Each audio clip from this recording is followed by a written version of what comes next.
In this new video, I'm gonna show you how to fix the statue problem on WhatsApp in less than 1 minute. Hello guys, in today's video, I'm gonna show you how to fix statue problem easy. So, first thing, you need to go to the settings on your phone, go to the apps manager. Right here, as you can see on this page, you will find all the apps that you have downloaded. Scroll until you find WhatsApp and click on it. After you click on it, it will take you to the app information page.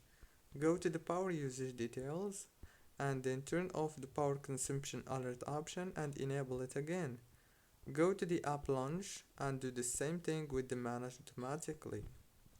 Click OK, go back, click on force stop, and now reopen WhatsApp and hope the problem is solved. Don't forget to like, subscribe if the video was helpful. See you later.